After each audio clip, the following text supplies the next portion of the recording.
Hi, I'm Steve Adubato. We're at NJIT at the Jim Wise Theater. We are pleased to welcome a giant in the city of Newark. The city would not be what it is as we celebrate the 350th anniversary of the city without Miles Berger, Chairman and Chief Operating Officer of the Berger Organization, the Robert Treat Hotel. You are the man there, and Robert Treat Hotel is celebrating its 100th anniversary. That's correct. By the way, tell everyone who Robert Treat was and why he matters. Robert Treat was the founder of Newark in 1666. He landed here with the Pilgrims and seeking religious freedom from England. They came here, they landed on the Passaic, not far from where the hotel is today.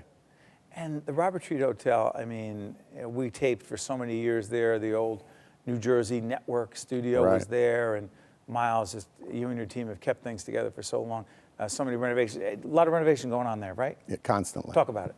Well, when I took over the hotel in the early 80s, the original hotel, built in 1916, had been partially converted into an office building by a firm called Engineers Incorporated. Right.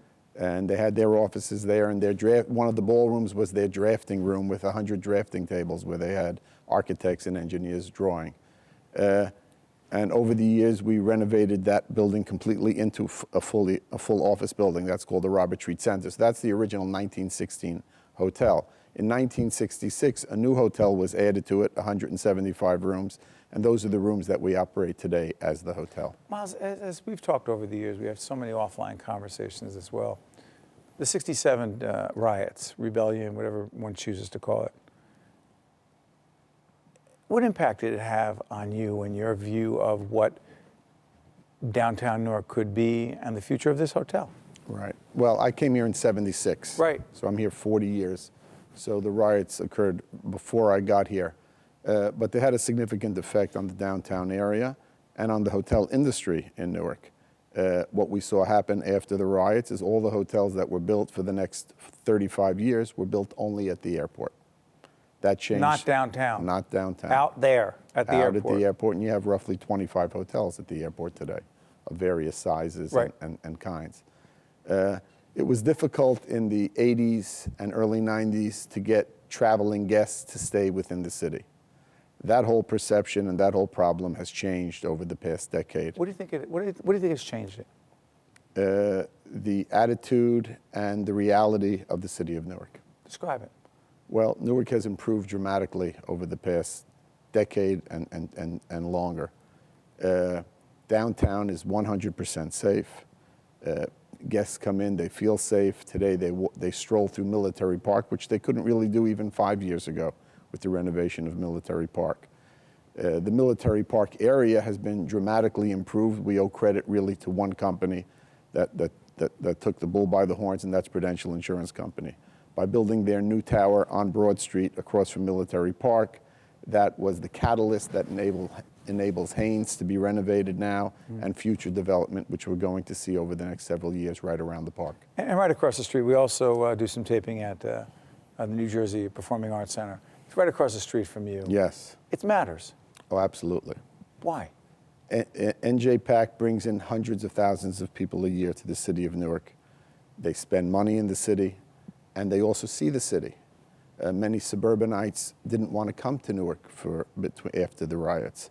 That's now changing. And the next generation, the new generation that's coming up today, has outgrown that fear. And Newark is destined to become, as it is the major city in New Jersey, but a destination for entertainment and other venues. The other thing about you, Miles, is that it always struck me that you're a family guy.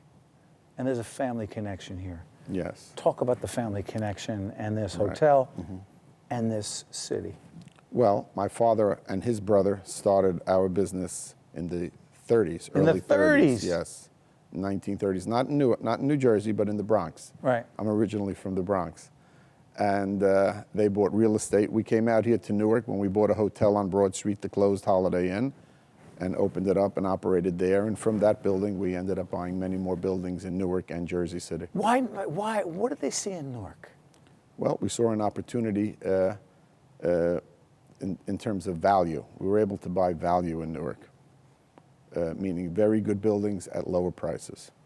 And let's talk about the Passaic River situation.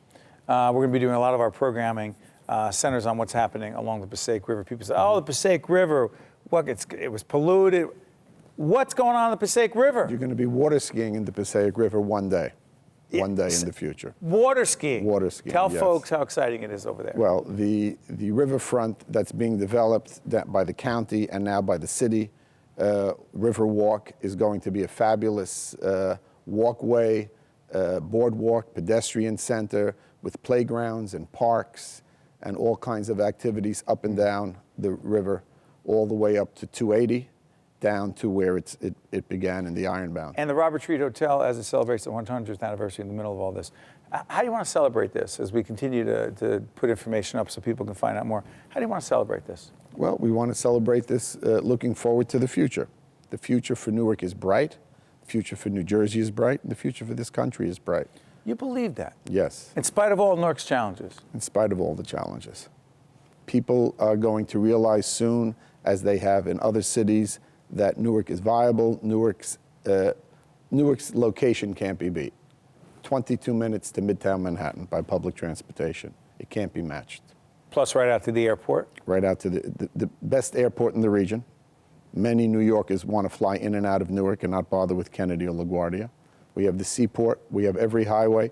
It's a reason, I don't want to get off topic, but it's a reason that a North Jersey casino, if approved by the voters on November 8th, should be in Newark, New Jersey, one of the two. You're bullish on not just the hotel, but the city. Yes, yes. Well, folks, it is the 100th anniversary of a terrific hotel that we have great history with. Those of us on our team and the public broadcasting family owes a great debt of gratitude, particularly our former colleagues at NJIT. We would not be around if it were not for the Robert Treat Hotel. 100th anniversary of the Robert Treat Hotel. 350th anniversary of the great city of Newark. We wish you nothing but the best. Miles Berger, Chairman and Chief Operating Officer of the Berger Organization. Thank you, Miles. Another 100 years. Thank you. We'll be right back from NJIT right after this. One-on-One with Steve Adubato has been a production of the Caucus Educational Corporation, celebrating over 25 years of broadcast excellence. Funding for this special edition of One-on-One with Steve Adubato at NJIT has been provided by TD Bank, PSE&G, RWJ Barnabas Health, the Fidelco Group, the North Ward Center, Prudential Financial's Global Communications Department, and by Verizon. Transportation provided by Airbrook Limousine, serving the metropolitan New York, New Jersey area. One-on-One with Steve Adubato at NJIT has been produced in cooperation with FiOS One News.